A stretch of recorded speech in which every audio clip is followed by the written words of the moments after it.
নমস্কার, welcome to my channel সোমাস অ্যারোমাবিন্দের পক্ষ থেকে আমি সোমা বলছি। আজকে নিয়ে এসেছি আরো একটা নতুন রেসিপি।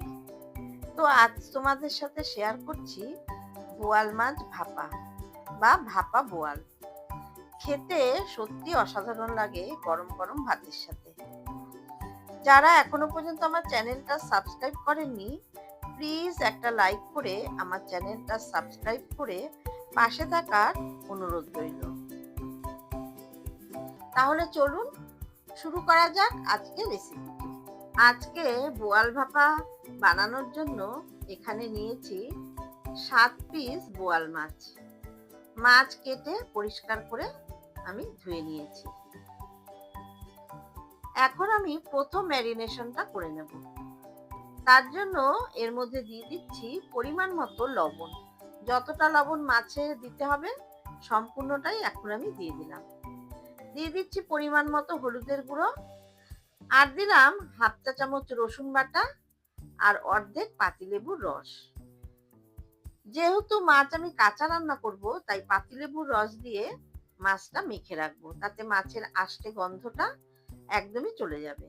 এবারে সমস্ত কিছু দিয়ে ভালো মতো মাছটাকে মাখিয়ে নিচ্ছি। অনেকেই আছেন কাঁচা মাছ একদমই খেতে চায় না, আষ্টে গন্ধ লাগে।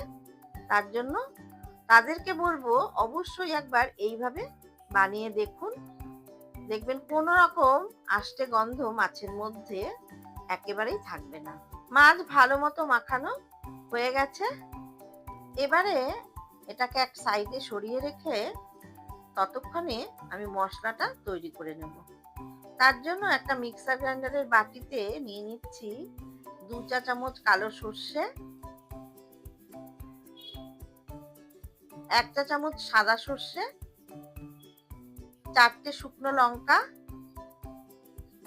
একটা বড় সাইজের পেঁয়াজ, পেঁয়াজটাকে আমি স্লাইস করে কেটে নিয়েছি, আর একটা মাঝারি সাইজের টমেটো, টমেটোটাকেও আমি টুকরো করে কেটে এর মধ্যে দিয়ে দিলাম। এবারে এগুলো মিহি করে পেস্ট করে নিলাম। এবারে সেকেন্ড ম্যারিনেশনটা আমি করব। তার জন্য এর মধ্যে দিয়ে দিচ্ছি বেটে নেওয়া মশলা।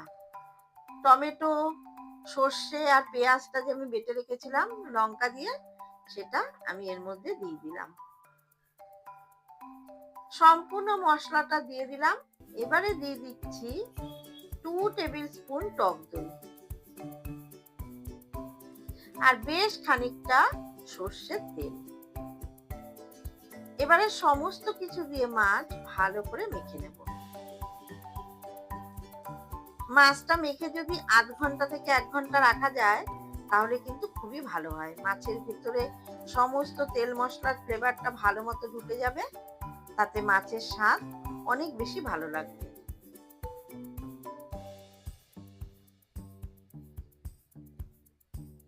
সমস্ত কিছু দিয়ে মাছটা মেখে নেওয়ার পর আমি আধ ঘন্টা রেখে দেব।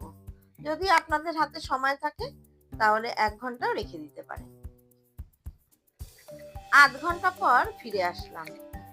গ্যাসে বসিয়ে দিয়েছি একটা ননস্টিক ফ্রাইং প্যান। এইরকম ছড়ানো পাত্রে রান্নাটা করার চেষ্টা করবেন, তাতে রান্নাটা করতে সুবিধে হবে। এবারে মেখে নেওয়া সমস্ত মাছের টুকরোগুলো ফ্রাইং প্যানের মধ্যে ঢেলে দিলাম। তারপর বাটির সমস্ত মশলাটা কাচিয়ে এর মধ্যে দিয়ে দিচ্ছি। এবারে মাছের টুকরোগুলো এইভাবে একটু ছড়িয়ে ছড়িয়ে দিচ্ছি, তাতে যখন আমি মাছগুলো উল্টাবো সুবিধা হবে। এক জায়গায় থাকলে মাছগুলো উল্টাতে অসুবিধা হবে। এখন ঢাকা দিয়ে লো টু মিডিয়াম হিটে 6 থেকে 7 মিনিট রান্নাটা হতে দেব। 7 মিনিট পর ঢাকা ওপেন করে দিলাম। রান্নাটা এক পিঠ হয়ে গেছে। এবারে খুব সাবধানে একটা একটা করে সমস্ত মাছের টুকরোগুলো উল্টে দেব।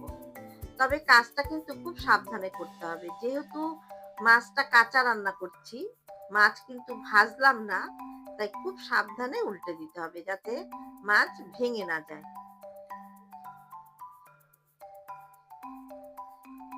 দেখলেন তো কত সুন্দর সাবধানে আমি মাছের টুকরোগুলো উল্টে দিলাম,